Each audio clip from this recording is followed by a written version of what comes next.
So welcome everybody to this very exciting event brought to you by the Q Center and underwritten by Microsoft and with great help from UW Advancement. And I am personally thrilled that we are able to have this event, to be able to bring someone of the caliber of Ben Cohen here today to have this conversation. I am really excited that 20 years later, we are starting to see some not only queer athletes coming out and talking about the intense homophobia and transphobia and racism and other forms of oppression that they're experiencing in sports, but also allies who are taking such an incredible stand and saying that this kind of intense pressure and policing of who we are is no longer going to be tolerated.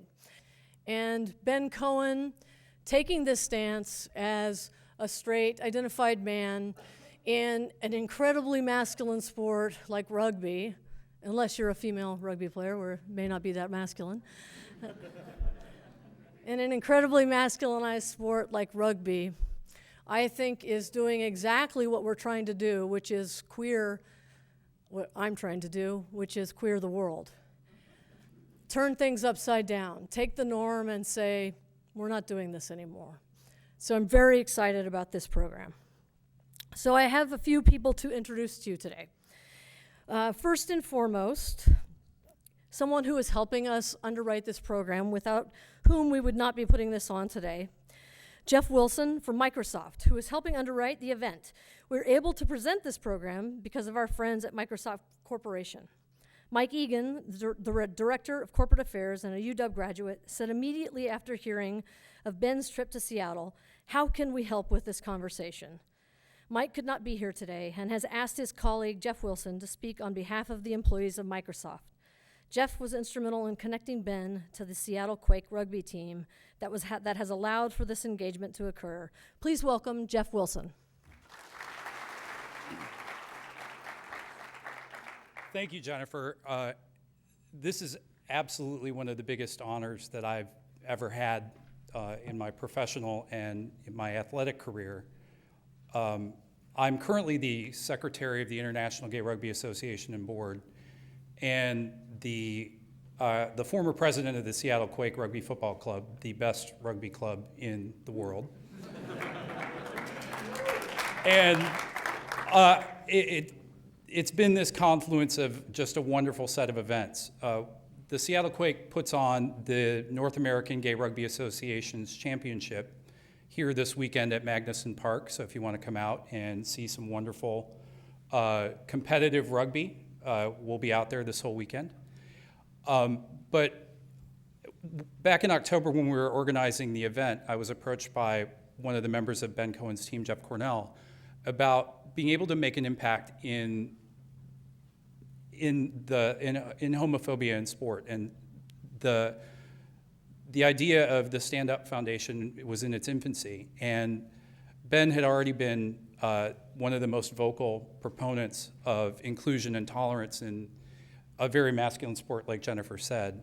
And it's really an honor to see the kind of impact that this has allowed for us to be able to do, making a change in the overall tenor of how gay athletes are perceived, as well as how comfortable people can feel to be able to come out.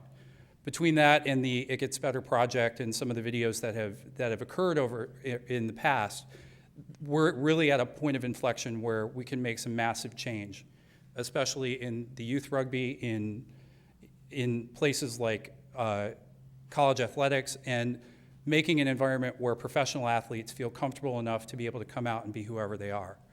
So I'm thrilled to be part of this event. I'm thrilled that Microsoft ponied up the cash to be able to ensure that we had a great event here at UW, and I'm thrilled that you all have decided to become a part of it. So thank you on behalf of Microsoft for making this be able to happen.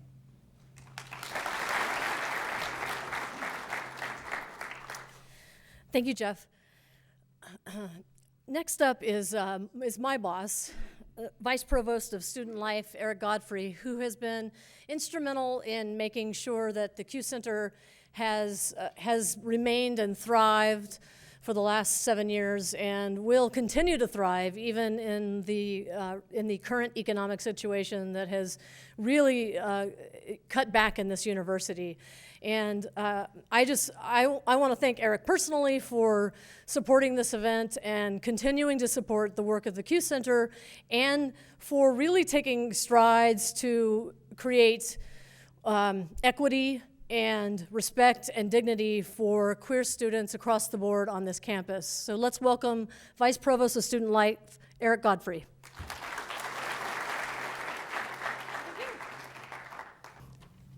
I'm very, very pleased to join others in welcoming Ben Cohen today. And in fact, Ben has been the inspiration for this gathering today. We are proud of our richness and inclusiveness as an institution, our student body, our faculty, and our staff, and we work very hard to ensure access and success regardless of students, faculty, and staff background and identity, and to support them so that they can achieve. But we have work to do. All of us have work to do. Our commitment to the LGBT community is reflected in part by the work that Jennifer does and in the Q Center, which has become a home for our faculty and staff and students and allies, a safe zone where people come to explore their identities, advocate for social justice, and discover a community in waiting. It's an organization or a unit that has only been around for a few years. And so the university's commitment in this area is much more visible now, I believe, than it has been in the past. The resource was not around for any number of our very prominent alumni when they were here. Greta Kammermeer, who was the first service member to challenge discharge of sexual orientation and to win reinstatement. And then there's Jenny Durkin, America's first openly gay U.S. attorney. Rick Welts, most recently, the CEO and president of the Phoenix Suns. Karen Bryant, the CEO and president of the Seattle Storm. And David Kopay, our dear friend, former NFL player, who was the first American athlete to come out. All of these are University of Washington graduates. All of them have had the courage and the strength to be their firsts.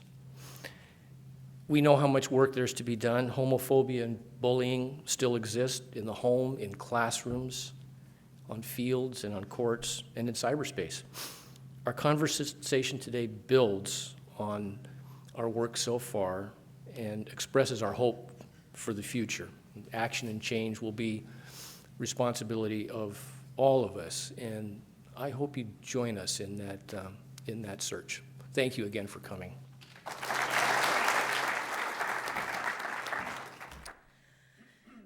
Here to introduce our guest of honor is Jill Tipping, the Vice President of the Ben Cohen Stand Up Foundation.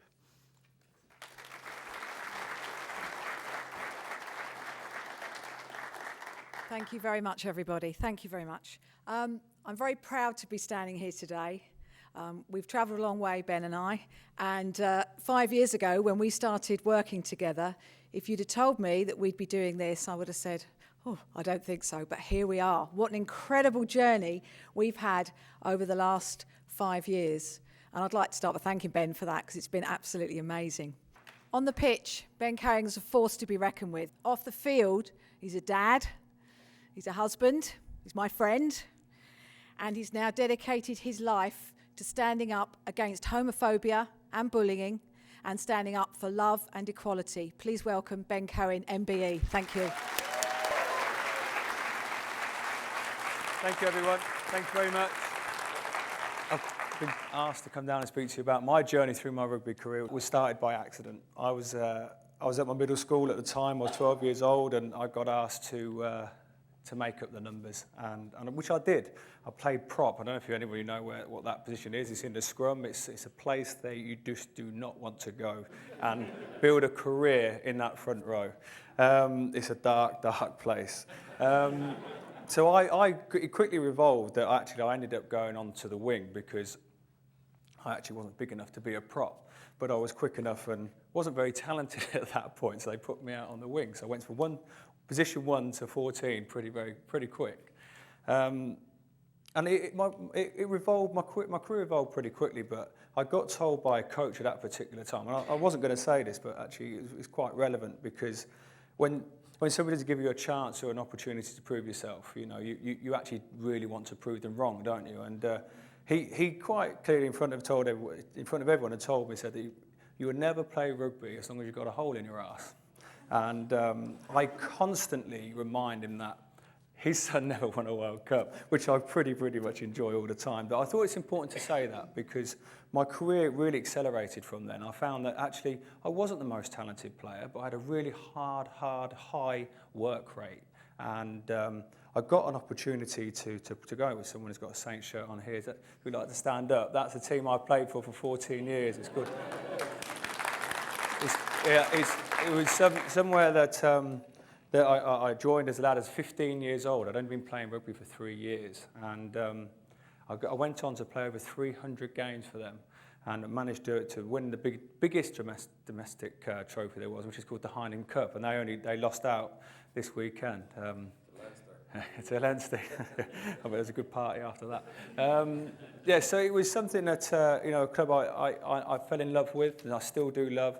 I'm very emotionally attached to that club, and I found that actually that when I play with emotion, I'm getting involved with emotion with the club and the club I love, and I embrace my teammates. I found they brought the best out in me, and my team, our team we had at that particular time was full of internationals, full of players wanting to be successful and wanted to play for their country. So it pulled all the younger lads up through the ranks very quickly because we were pushing for positions. There was competition amongst the squad, and I managed to get an opportunity. I took it with both hands, and I managed to cement myself in the first team at the age of 17. And it's something that is very prominent today because I was judged on my ability and not my age. Everyone was saying that he's too young, he's 17, he can't play, he's too young. But actually the coach at the time, Ian McGeechan, he said, look, these abilities, if you're good enough, you're old enough. And it's something that's very prominent now, is that if you're good enough to play, it shouldn't really matter what your sexual orientation is. And we're finding that has been shown today, that people are not getting judged on the skill and what they're very good at. So I ended up getting my opportunity to play for England at 21, and as you see, that it was a great start. I scored a couple of tries on my debut, which was what I remember for the rest of my life, obviously, but not probably as much as when I played against Wales at Twickenham. That's where we play our home games for England. And it was against Wales, and I had a good game, and it was a hot day. It was a nice spring day, and we were in a change room afterwards. I scored a great try, and pretty happy with myself. And obviously, like anything else, rugby is like 20 controlled car crashes every game. So I was pretty tired when I came off the pitch, and I was sitting in my cubicle, and I was talking to another player called Will Greenwood at the time, and Clive Woodward, the coach, was showing around this young lad around the change room, and I'm thinking, oh, maybe it's a prize winner, maybe he's come around to meet the team, and it happens. And so as he's showing this lad around this changing rooms, I started to get unchanged like you would after a game. So as I put down my shorts and put down my pants, I adjust myself. And as I've stood up, and it's Prince Harry, only about 13. but without thinking, I put my hand out to shake his hand. So I've gone, oh, pleased to meet you. And he shook my hand, but we became good friends afterwards, and Will and Harry, that they came to a lot of the England games, and obviously towards going to the World Cup, they were there all the time. And but my career was good from then on, and it's up until last Sunday, well, I announced my retirement. But it was announcing my retirement because something I probably could have carried on for a couple of years. But it was becoming a job. It was becoming something that I'd get up and just go through the motions. And something that had been boiling in the background was a social media platform. Facebook, which we all know, and it had been 5 years prior to that Jill and I became very aware of this man called Laurent from Paris, who set up a fan page for me. And I was like, okay, that's fair enough, Jill, that's brilliant. But she goes, there's 30,000 people on it. And I said, well, that's brilliant, but why? She goes, I don't really know. But I said, and she goes, but, Ben, they're all men. And I went, oh, okay. But what came with it, actually, after every 3 or 4 days, it would get 5 to 1,000 people all the time. And it came with a sense, a bit of responsibility, actually. There's a lot of people that, Jill runs my website, and we get obviously probably around about 40, 45,000 people a month. And we get a lot of emails, and we get a lot of emails about people who get bullied for being gay or perceived to be different. And I soon found out that actually I'm in a privileged position to make a difference to these people, and they find me attractive. I don't know what reason. I personally don't find myself that attractive, but they do. But what I wanted to show is actually, yes, okay, fine. If you find me attractive, fair enough. But there's depth to me. We'll do something about it, and I'll try and make a difference to people's lives. And that's why we're here today, is that I retired a week last Sunday to become chairman of the Ben Cohen Stand-Up Foundation. And it's been really, really well received across America and across the world. We have not, hand on heart, had a negative comment from anyone. And that's something that it proves that we're doing the right thing. We're combating bullying across the board. And we're using rugby to do that. Rugby is a very inclusive sport. Rugby is what I know.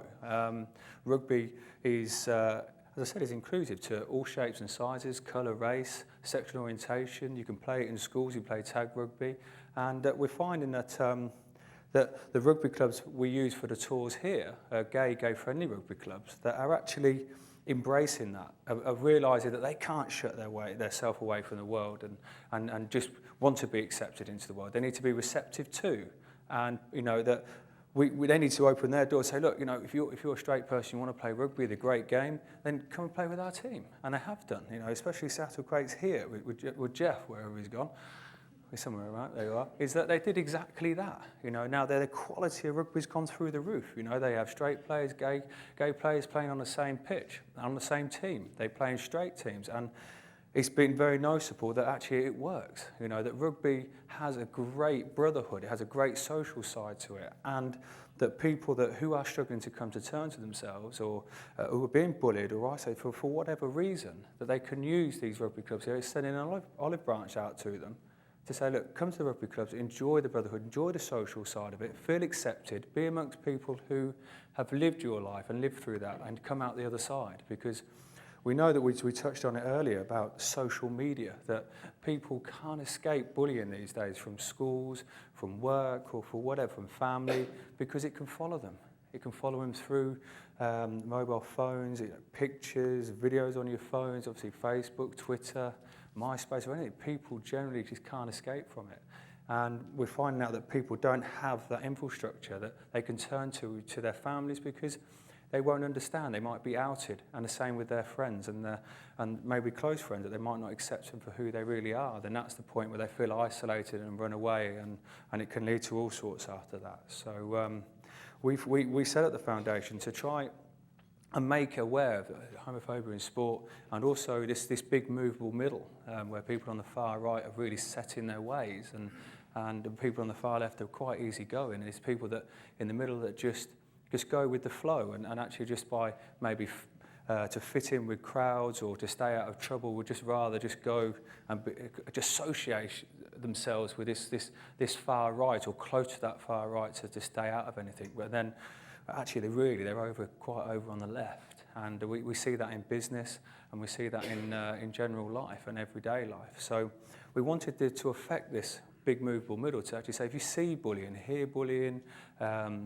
stand up for them, because the people who watch be filming it or standing around watching it or goading the person on to fight or whatever, actually is good as much as taking part.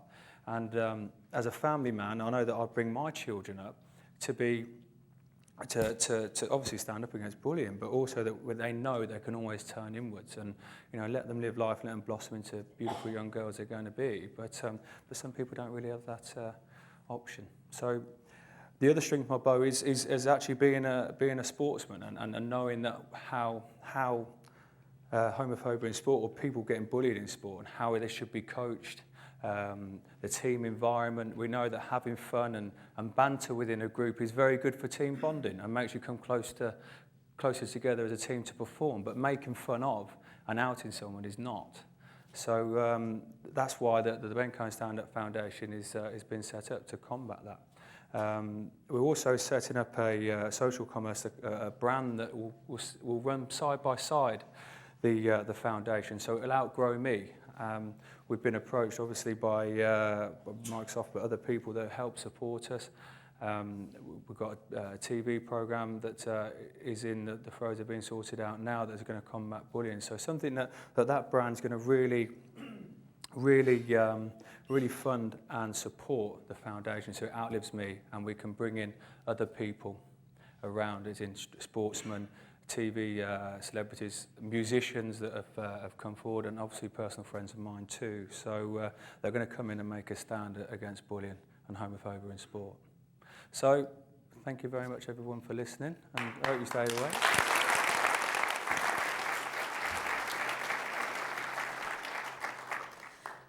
Thank you, Ben. So I'd like to welcome our panelists and introduce them all and what their role in sports have been. Jennifer Hoffman, PhD, Assistant Professor, Center for Leadership and Athletics. Jennifer Hoffman's work examines educational policy and practice in intercollegiate athletics from a critical equity perspective. Next is Shannon Kelly, Associate Athletic Director, Marketing and Strategic Programs. Shannon Kelly is a former UW women's basketball guard and currently serves as the Associate Athletic Director for Marketing and Strategic Programs for the University Athletic Department. And next is David Kopay, NFL player retired. David Kopay was an All-American running back and captain of the Rose Bowl team in his senior year at the University of Washington. Dave played professional football from 1964 to 1972 for the San Francisco 49ers, Detroit Lions, Washington Redskins, New Orleans Saints, and Green Bay Packers, having an opportunity to play for legendary coach Vince Lombardi. Now we'll move on to some of the questions that I have. One of the first things that I think of as being an athlete is that being on a team is a lot like being on a family, and that when somebody experiences homophobia or racism or something within a team, that it is often a replay of what can happen within your own family. Where homophobia can be harmful within your family, and then you're ousted, and then in a team that can be a replay of that same event. And so I'm just curious about maybe experiences or thoughts that some of the panelists might have about that replaying of trauma and what it can do to athletes and their performance, and just thoughts that you might have on that. After I spoke out, there was a fellow with the Washington Redskins who was still playing at the time, Jerry Smith. And Jerry I'd been involved with both physically and emotionally and sexually a bit. Certainly we weren't lovers, but he basically brought me out. But it was really kind of being alerted to Jerry's proclivities by a straight teammate. And then after I spoke out, he was getting a lot of crap, and from different teammates. And I felt for him at the time, but it was I knew it was going to be a difficult situation for him. These straight teammates were making some really horrible homophobic comments to Jerry. And Jerry was Mr. Clutch, Mr. Touchdown with the Washington Redskins. If anybody could have handled being out in the locker room at that time or even now, I think he could have. So it was a straight fella that went and challenged another straight, quote, fella, who was really, at the time, was gay for pay for some rich oil queens that nobody knew about. Well, it's the truth, you know. But he stood up and protected Jerry, and I heard from both Jerry and I heard from so many of my teammates at the time too, that they all stood up for him. So it was a difficult time for Jerry in the locker room. He really wasn't out, but he was out. But they protected him and they went to work just like that, where you were talking about. There's a situation in Mexico with the volleyball team. Did anyone witness that? Anyone read about that? Did any of you on the panel see that? I thought it was fantastic. It was a guy, one of the members of the volleyball team had really got abused by the opposition crowd, really, really badly. And the following week, the coach, the team, his teammates, the supporters, all wore pink. They've got these blow-up bang things you knocked together and made a lot of noise. I supported him the following week, and that in a team environment as a coach, massively, and it made him a force, you know, on and off the pitch, and that's what you want. You want that. You do want a brotherhood. I know it's a bit of a cliche, but if you're going to be a successful team, you need to back each other up. You need to be there on and off the pitch. It's socially. If you've got family problems, if people have family problems, is a knock-on there when they're playing at the weekend. So, you know, as a coach, you need to recognise that as an individual. You know, they need. And the same thing's happening in the military. In the military, same thing goes on. You know, you've got to back up your fellow exactly. soldiers, Yeah, you no, know? exactly. Any team environment, most definitely. And what happened was with the coaches is that they need to identify who's getting picked on, who's having troubles at home, and understand their players, because if they get that right, then there'll be a very good team on the Saturday or on the weekend when the game's played. We're in an educational institution, and when sports are embedded in institutions like high schools or colleges, the coaches really are educators in many ways, and that I think we can do a lot to work with coaches to help create inclusive environments if they don't know how to do that already, or to work with other units on campus that really help all athletes, all coaches, really understand the education moments that they have and to take advantage of them when they do have them. So specifically to Shannon, how difficult with the pressure of recruiting is it for coaches at this moment in time to even talk about their sexuality or gender, in recruiting? It's a terrific question. I think, from my vantage point, it's very easy to be easy, but I'm out in administration, but I'm also not in the homes of families recruiting young women or men to come play. And I think coaches have a little bit more of a fine line, perhaps, that they have to play, not because that's necessarily what they want to do, but I think you're sitting at a table kind of selling your school, selling your program, but you're selling you, because these parents will be giving their child essentially in your hands, or that's I know how my parents felt, and they want to know that they're going to be well taken care of. And for some families wouldn't think twice about it, and others, I think any type of they bring their own homophobic nature into it. So I think more than anything, coaches, particularly in women's sports, they have a very, very interesting line to toe, and I think that's why you see some people that you would think are obviously lesbians, very successful coaches in the industry, but they still act as it's a don't ask, don't tell type of environment. And there are very few soldiers out there that have really kind of entered the race, but I think as time evolves, I suspect it will become less important. Regardless of your gender identity, that bullying is still very much present in terms of coaching and who gets to be coaches. So regardless of someone's gender identity, it's still very much unspoken, and questions are asked that would sort of identify which kind of identification someone might have. And then what we see happening is we have very few same-sex women coaches that are out, or when we do, their partners are quite quiet or not involved in team activities, and so we don't hear about that in things like media guides and whatnot. And it really contributes, particularly for women of color, whether they are lesbian or not. We see that sort of as a way, again, to kind of police people and kind of keep people out of the system where they could have the most impact.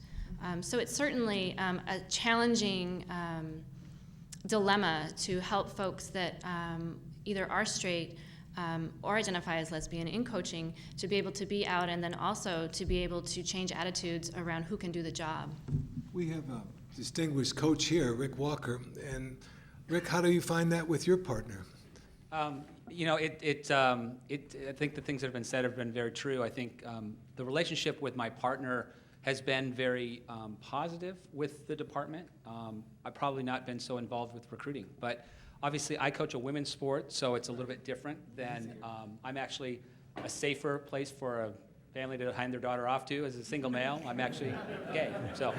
So I actually, that was part of the reason why it made it easier for me to come out and be the first Division I coach to do that. But it has been interesting in the recruiting process.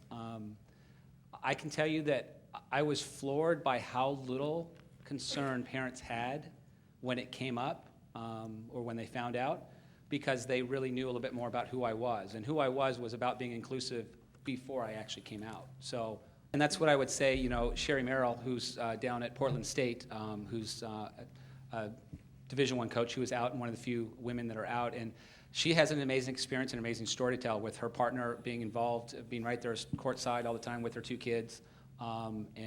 She's very, very successful and has done a great job. So I think times are changing. I think we're always going to deal with people's homophobia or people's concerns or people's baggage that comes with them. But at the end of the day, if you can just prove to people who you are and you're a quality person, I've really actually found that athletics is a very accepting place, probably more so than most people would think. You have a question? It seems like sort of a key part of pushing acceptance is to get so-called normal acting athletes to come out. But if you talk to that demographic in particular, you'll get a lot of them who sort of are narrow in their focus, and they're not really interested in engaging with something like the Q Center.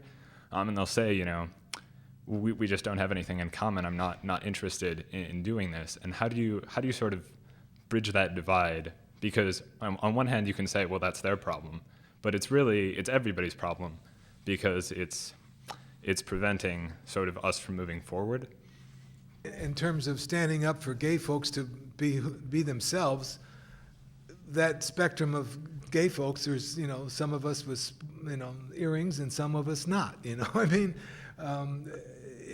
there's all kinds of different variables there. And so I think as the more people like Ben and the straight society stands up for gay folks, I think the better off it's going to be. And it'll make more people feel like, okay, this is my bag and that's not my bag, you know.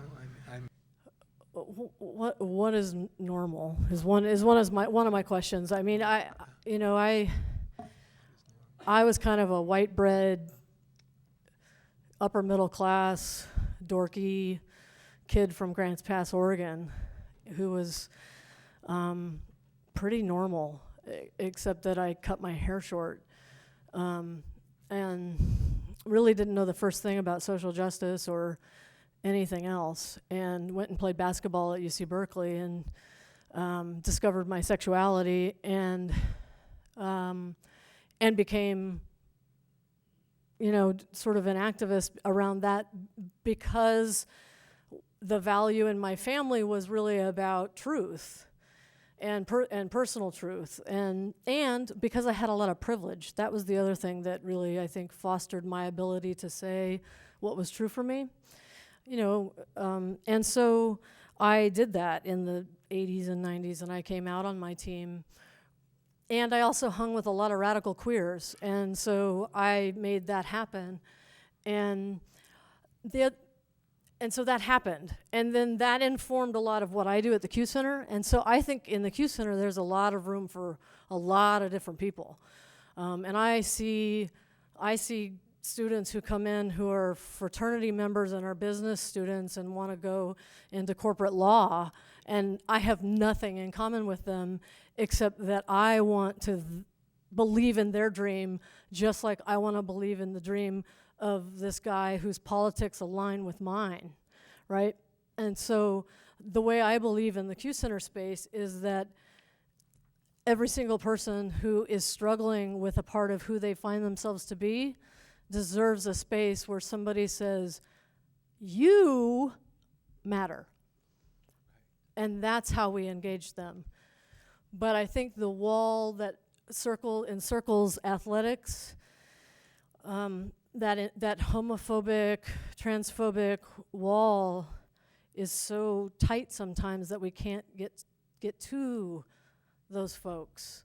And the wall that encircles spaces like queer spaces that is so afraid like they're going to be too radical is thick for the athletes to get through. And so both sides need to be doing education so that we can meet each other. I guess that's how I see it. One of the players in NFL basketball, baseball, come out why they're afraid to, and I'll tell you what my answer is as a sportsman. It's my opinion, and only what I believe is that it's wrongly that they will get outed if they want to try and go for a scholarship or build their name in their sport, build a career, and secure their future. But if they come out too early, they'll have it could be ruined, and it's very wrongly. Absolutely. Or who would recruit them? Because they might be disruptive for the team concept, So that's a real difficult situation, and that's why it's important for other folks to stand up, people that have developed their talents and people that have succeeded, to be a role model and to be available for these young people, and especially when the young folks don't see everybody beating up on gay folks all the time, and welcoming them, and it gets better campaign what Dan Savage has started, and I mean those things are so important. It's hard to to not think that they're just not right up on top. But the final part of that answer I always say is that it's very wrong when they can't come out through their sport, but they'll be so more effective doing it at the top of their game because actually people respect them for their ability as a world-class athlete or their ability within their sport. So would you say they'd have more power to make a change at the top of their game than actually coming out too early? But getting through that wall, it's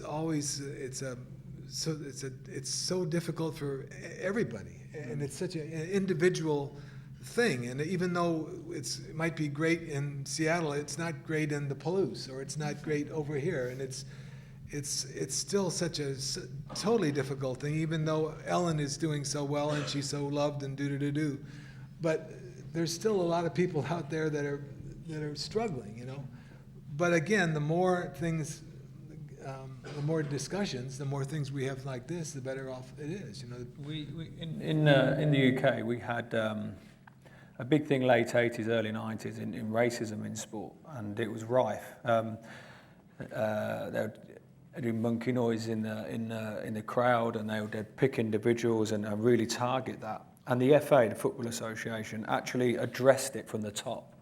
And actually, it filtered down to the Premiership teams and clubs bought into it and kicked racism out of sport. And it was a fantastic campaign, and it worked. Everyone bought into it. And it doesn't happen now, but it does, obviously, on occasions. But when it does, the club gets fined a real big, hefty fine.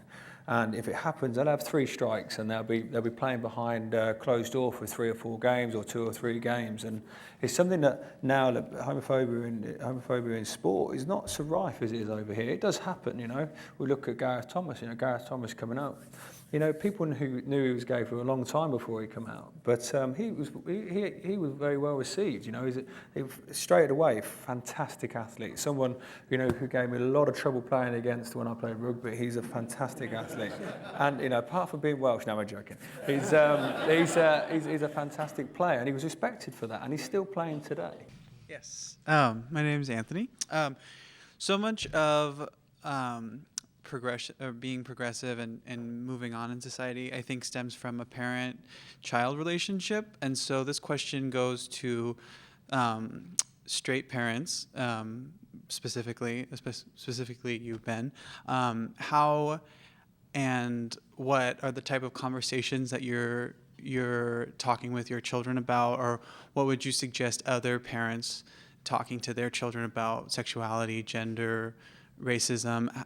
So I'm just interested in what you think on that, or what your conversation is like. Yeah, I mean, every parent brings up their children differently, and I think that that we've witnessed that what part of the world you're from, what part of the country that you're from, religion and everything. So the way I bring up my children, two of our best friends are gay. They're getting married next year, and my wife's a bridesmaid. They're trying to get me to be a bridesmaid, but I am drawing a line. Yeah, it's, you know, so my children, you know, they're going to. For me, I give my kids boundaries, and you know, and they're very good at pushing those boundaries. But you know, they're going to be open-minded kids, of course. You know, I'd be very hypocritical if I did anything else. I want them to firstly be happy and enjoy themselves, know what's right from wrong. And you know, my kids are only 3.5, so that, you know, it's getting them a little bit older, and then we'll start to understand, because they'll ask questions. You know, they'll ask, like Rob and Will, you know, why are they together? You know, why do they, you know, cuddle and kiss? You know, so we'll tell them. We'll tell them that, you know, they're in love. Yeah, they're men, but you know, they're gay. But they'll understand it. Yeah, of course. But other parents that will have their own opinion of bringing their children up. But I think that schools have a massive part of that. I think that the lower schools, if you call that, would that be junior schools here? I'm not too sure. Lower, like, so when they first go to school, they have a massive part to play too.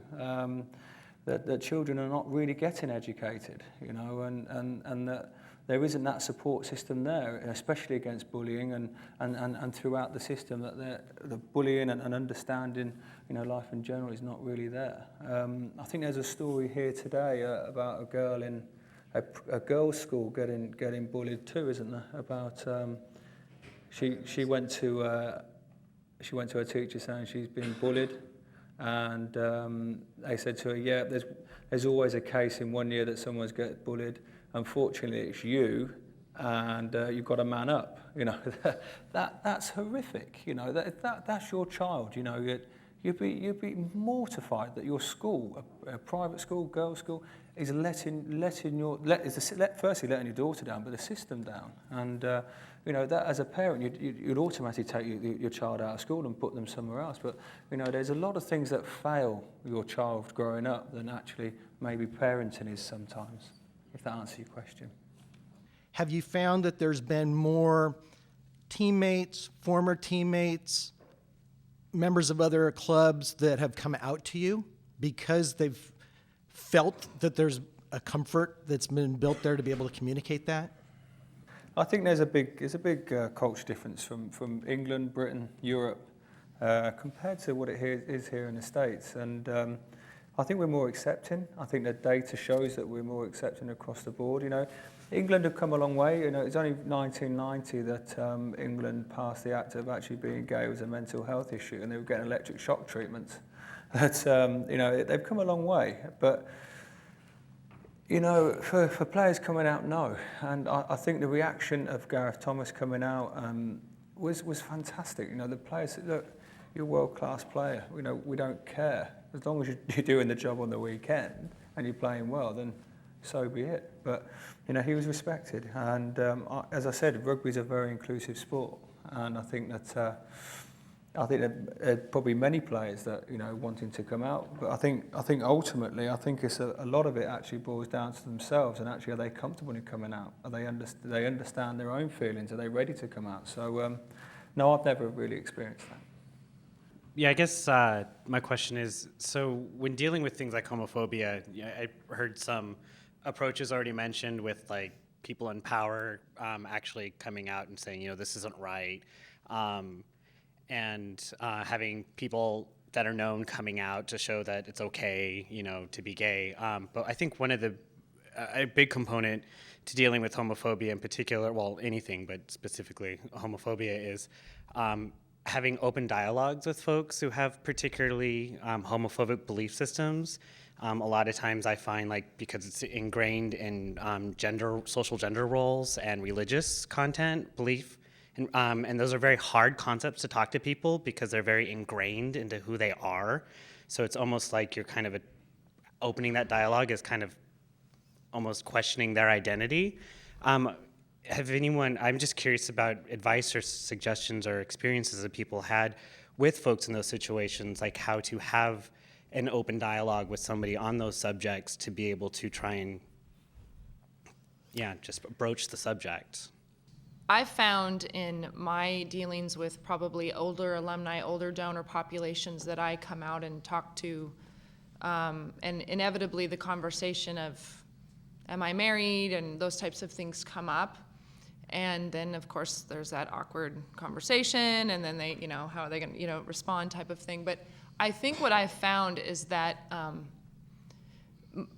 they get to know me, and they get to know, my passion for my work, the way I feel about the athletic department, our student athletes, and just by being able to connect to me and understand me. I think coming out and having your neighbors and your coworkers and you're never gonna change someone's religious beliefs. But as they begin to really truly know you and actually go, I actually really like them. That's how you kind of change. They may not agree with your lifestyle or where you're at, but boy, I've found in my dealings that there are a lot of maybe conservative people that I work with on a day-to-day basis that, I know that they may be a little uncomfortable, but they tend to really enjoy me as a person, and that's a big step. And so I think to everyone's point here, being able to come out and have that dialogue and be proud of who you are and understand that you're not going to change folks' religious beliefs or social beliefs, but they can still enjoy you and still connect with you is what I've found to be probably the easiest way for me to maneuver through it all.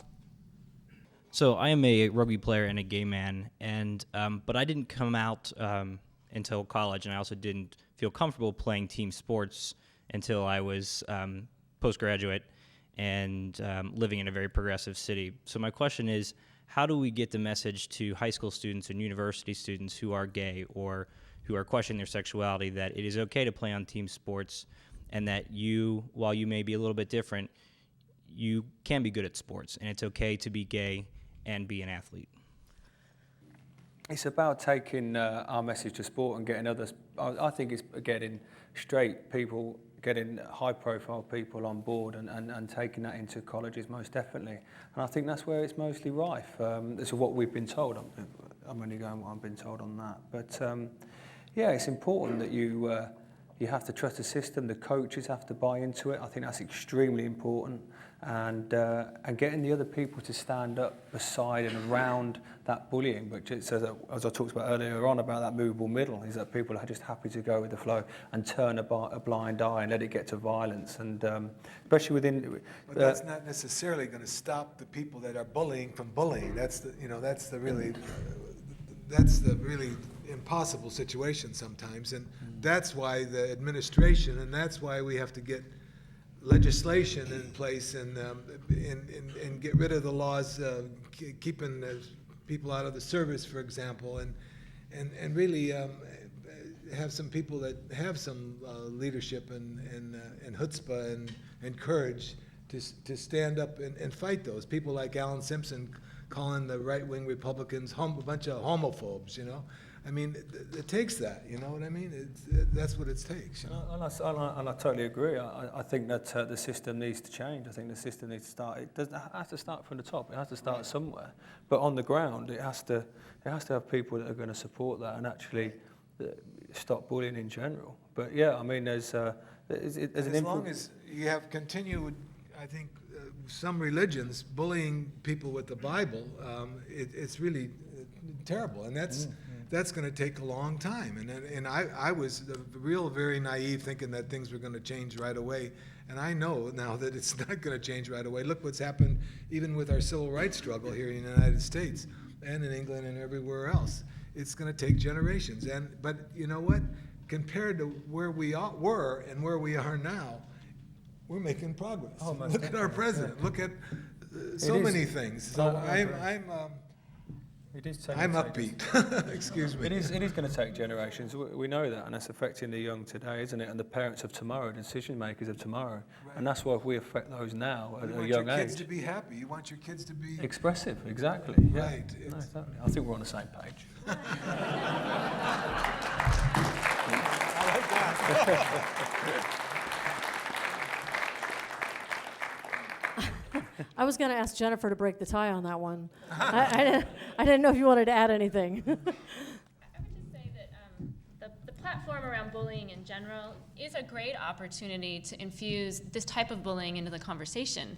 And I can't speak for all communities, but the schools in our area are taking on programming around bullying and making sure that all the different kinds of bullying that can occur, making sure we include LGBT issues in that kind of bullying. Even at the elementary ages, when children get exposed to hearing things and seeing things and they don't always understand what that all means, so that they don't continue to carry that on when it gets to be older ages. And I think there's a lot of room for opportunity for all the dialogue around bullying to make sure this is part of that and helping children understand the differences of what kind of bullying is out there, so that when the programming is delivered to those children, they have a sense of what's happening. It's like the commercial that was on TV the other night in the NBA about it's so gay, and saying how wrong that is to think that it's something less. So I think that's a great start by the National Basketball Association. Thank you. And our last question goes to you. Thank you. I'm Mike Travis with the Gay, Lesbian, Straight Education Network of Washington State. And we have 250 gay straight alliances in the state of Washington.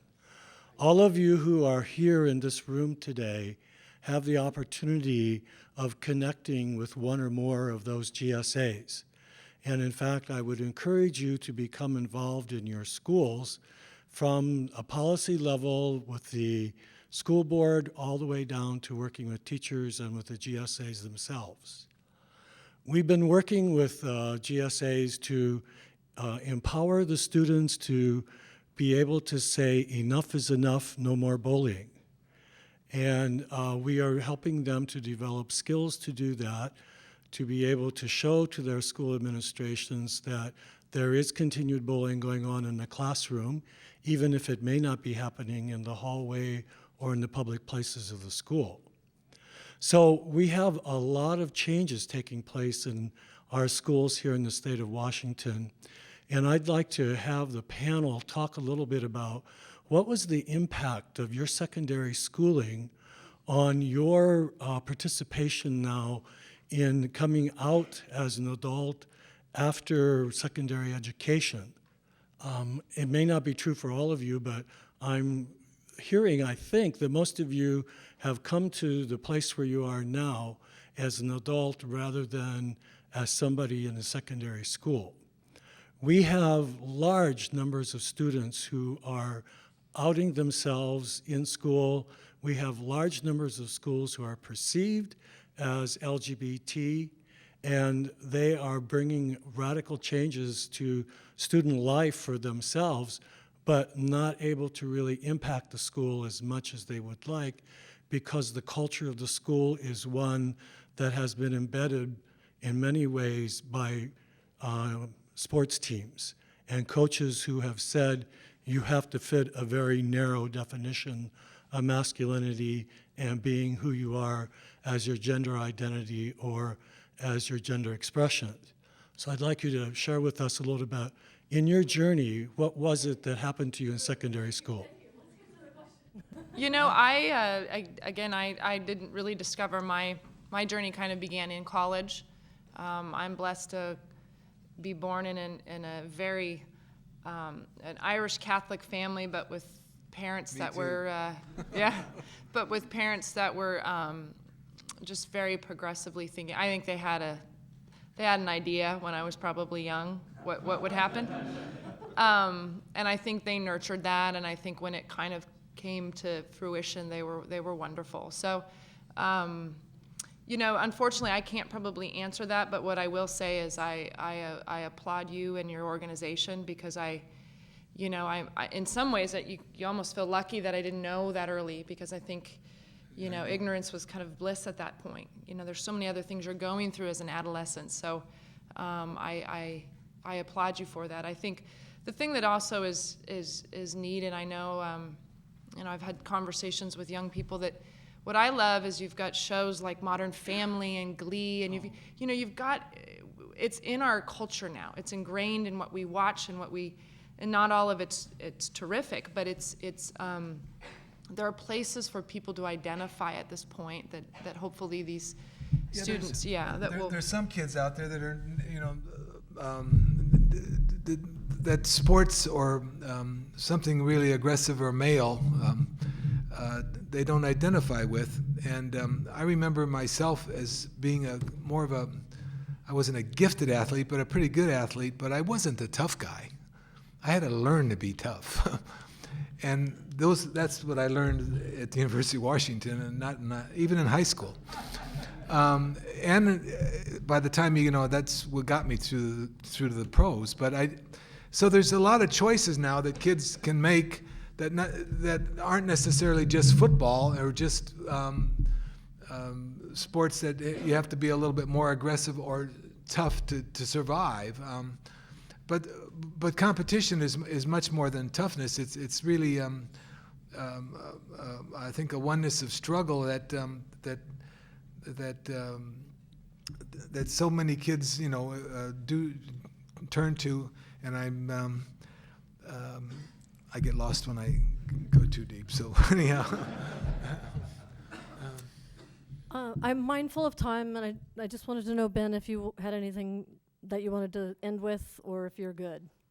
No, I think it's been a massive learning curve for me here tonight. Again, I'm learning a hell of a lot, and thanks you guys for coming along tonight. I've really enjoyed it. So thank you very much.